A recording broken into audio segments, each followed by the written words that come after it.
morning. How are you doing? Good morning.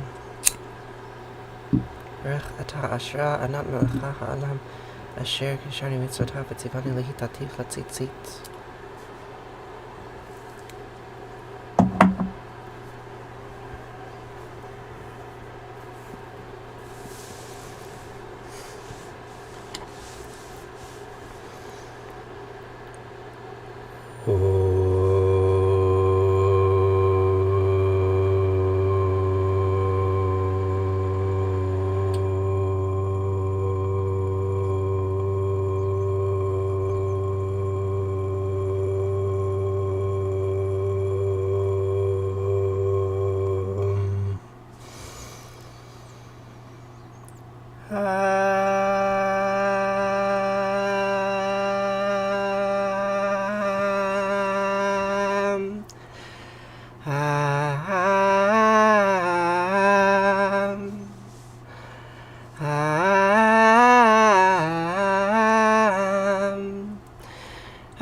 Good morning, friends. We have much to get to.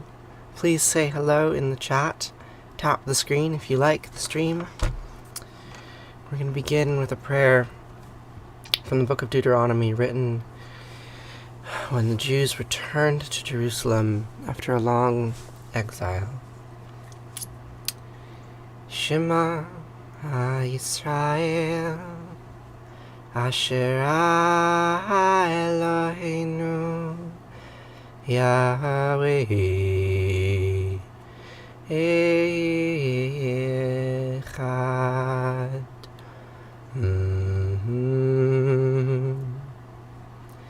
Vahafta et Anat Elohecha uv'chol levavcha uv'chol nafshecha uv'chol me'odecha v'chayu ha'devarim ha'ele asher nochi mitzavcha Hayom levavecha v'shinantam levanecha v'dibarta bam v'shivtecha b'vitecha v'lechtecha chavaderch uv'shachbecha uv'komecha ukshartam le'ohot al yadecha v'chayu letotavot b'neinecha uchtavtacham al mizuzot beitecha uv'hisharecha.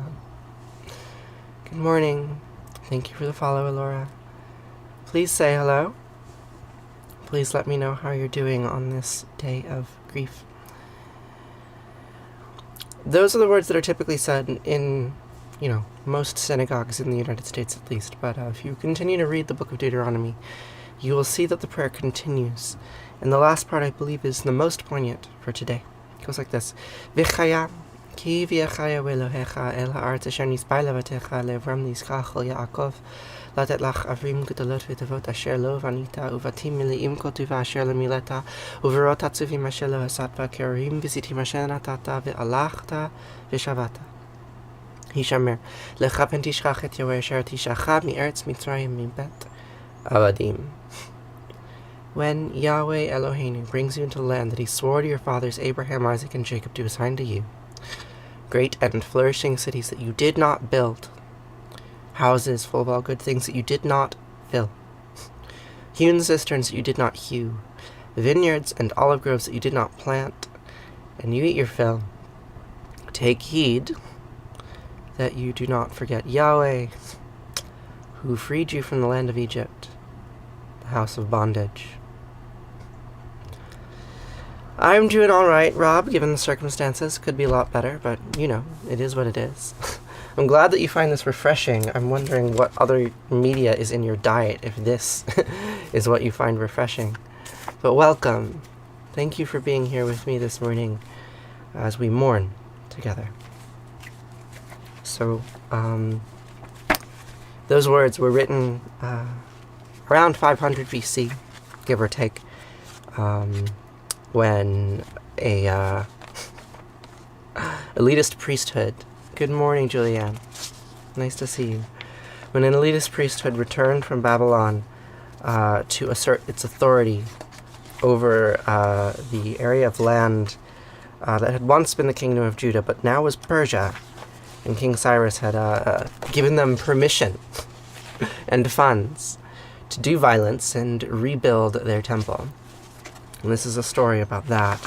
It was written a few hundred years after it happened, as it goes, you know. So, when we left off yesterday, thank you, Rob. They didn't come to my house because my house is very far away, but they would have if they could have, I'm sure. So, where we left off at the end of chapter 3 with this line that I think sums up my experience today quite well. Many of the priests and Levites and the head of the clans, the older ones who had seen the first house, wept loudly at the sight of the founding of this house. Many others shouted joyously at the top of their voices, and the people could not distinguish the shouts of joy from the people's weeping. For the people raised a great shout, the sound of which could be heard from afar. Jay, that is my stance.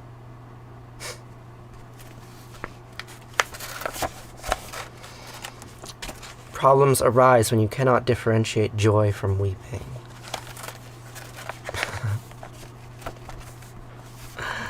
Alright, so let's read chapter 4 now. When the adversaries of Judah and Benjamin, right, and keep in mind the bias that this author has. Right? Keep in mind that the bias that this author has. When the adversaries of Judah and Benjamin heard that and returned, heard that the returned exiles were returning and building the temple of the eternal God in Israel, they approached Zerubbabel and the heads of the clans and said to them, "Let us build with you, since we too worship your gods. We have been offering sacrifices since the time of Esarhaddon of Assyria, who brought us here." Right, so there were refugees in the land of Judah and Israel that were deported by a foreign king, and they landed there and they started worshiping the local gods of the people, the endemic gods. And they said, "Let us build a temple with you." And what is the response? Zerubbabel and Jeshua and the rest of the heads of the clans of Israel answered them, "It is not for you to build the house to our God, but we alone will build it to the eternal God of Israel, in accord with the charge of the king, King Cyrus of Persia, laid upon us." Right? So, no, it's not acceptable for you to worship God in this place the way you've been doing it. We're going to do it our way, because our way is older. That's what they said. We need to maintain our purity. Thereupon the people of the land undermined the resolve of the people of Judah and made them afraid to build. They bribed ministers in order to thwart their plans all the years of King Cyrus of Persia until the reign of King Darius of Persia. And in the reign of Ahasuerus, at the start of his reign, they drew up an accusation against the inhabitants of Judah and Jerusalem. And in the time of Artaxerxes, Bisham, Meredioth, Tabiel, and the rest of their colleagues wrote to King Artaxerxes in Persia a letter written in Aramaic and translated. Rehum the commissioner and Shimshai the scribe wrote a letter concerning Jerusalem to Artaxerxes as follows. Then Rehum the commissioner and Shimshai the scribe and the rest of their colleagues, the judges, the officers, the officials, and the overseers of the peoples of Erech and Babylon and Susa, that is the Elamites, and the other peoples whom the great and glorious Osnappar deported,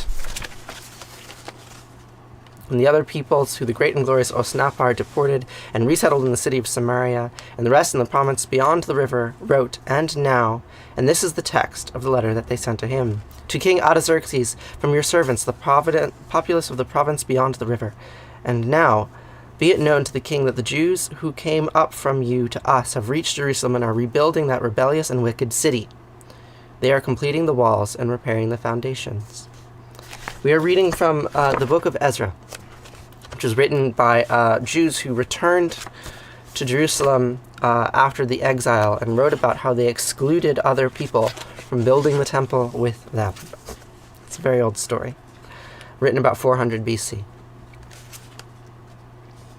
And now, be it known to the king that the Jews who came up to you from us have reached Jerusalem and are rebuilding that rebellious and wicked city.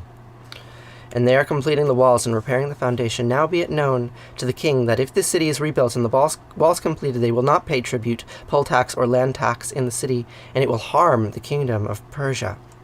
Now, since we eat salt of the palace, it is not right that we should see the king dishonored. We have written to advise the king of this, so that you may search the records of your ancestors and find in the records, and know that this city is a rebellious city, harmful to kings and states. Sedition has been rife in it from early times, and on that account this city was destroyed. Interesting. We advise the king that if the city is rebuilt and its walls are completed, you will no longer have any portion of the province beyond the river. The king sent back the following message. To Rehum the commissioner, and Shimshai the scribe, and the rest of the colleagues who dwell in Samaria, and the rest of the province beyond the river, greetings. Now the letter you wrote to me has been read to me in translation. At my order, a search has been made, and it has been found that this city has from its earliest times risen against kings, and that rebellion and sedition have been ripe within it. Powerful kings have ruled over Jerusalem and exercised authority over the whole province beyond the river, and tribute, poll tax, and land tax were paid to them. Now issue an order to stop these men. This city is not to be rebuilt until I so order. Take care not to be lax in this matter, or there will be much damage and harm to the kingdom.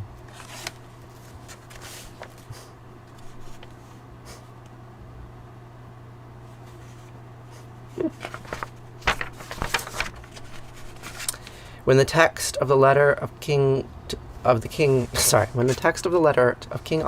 was read before Rehum and Shimshai, the scribe and their colleagues, they hurried to Jerusalem to the Jews who stopped by the main force. At that time, work on the house of God in Jerusalem stopped and remained in abeyance until the 2nd year in the reign of King Darius of Persia. So, what happens when you return from exile? You exclude people from joining you, and then people label you as violent. I wonder why.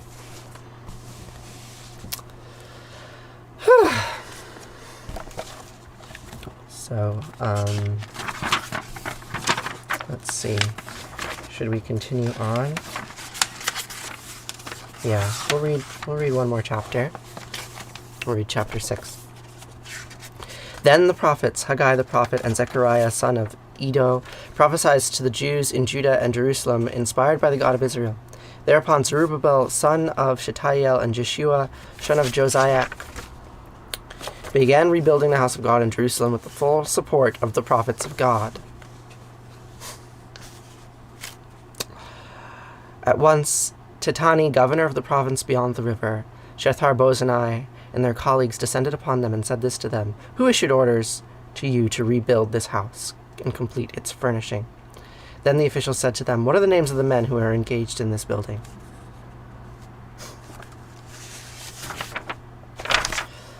I actually don't have time to finish this chapter, but we'll continue tomorrow. It's a fable, right? But it's a fable that I think has quite a lot of relevance today. So now we will say Kaddish. Kaddish to conclude. Kaddish to mourn. Thanks, Seppi. So Kaddish today is simple. We're saying Kaddish for Gaza, right? And Kaddish for Israel too, for all those that have died, and for those who are wrapped up in a pattern of violence that is larger than them, more powerful than them, and they cannot help but be swept up in it and perpetuate it further. Kaddish for the violence that is in these stories, and has been for 2,500 years. Since then, my ancestors have said these words in response to death, particularly this kind of death. So we'll say these words again. Yitgadal v'yitgadash shemei rabbah v'yama divrachiyate v'yamlich malchute b'chayachon v'yomechon v'chayid kol beit Yisrael b'gala v'yizman kariv v'yamru. Amen. Yehi Shemei Rabba Mivarach Li'alam Almei Almaya Yitbarach Vishtabach Vitbar Vitramam Vitnaseh Vitadar Vitale Vitala Shemei Dukudisha Barichu Leila Min Kol Birchata Bashirata Tushbechata Venechemata Diamiran Bialma Vimru Amin. Yehi Shlama Rabba Min Shemaya V'chaim Aleni V'achol Yisrael Vimru Amin. Osei Shalom Miramav Huya Asei Shalom Aleni V'achol Yisrael Vimru Amin. Osei Shalom Miramav Huya Asei Shalom Aleinu V'alechol Yisrael Vimru V'imru Amen.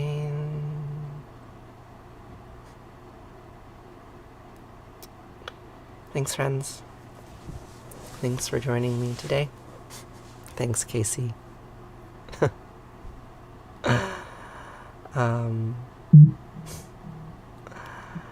It's time for me to go, but I'll be back here tomorrow.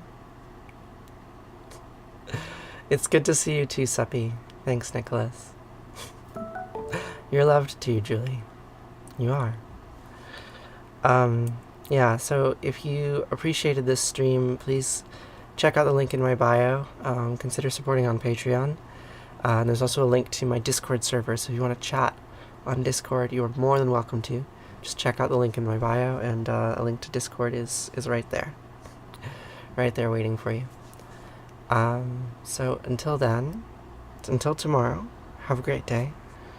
Try not to dwell too much on the genocide that is unfolding. But do dwell on it some, because it's a catastrophe. And I will see you again soon. Farewell.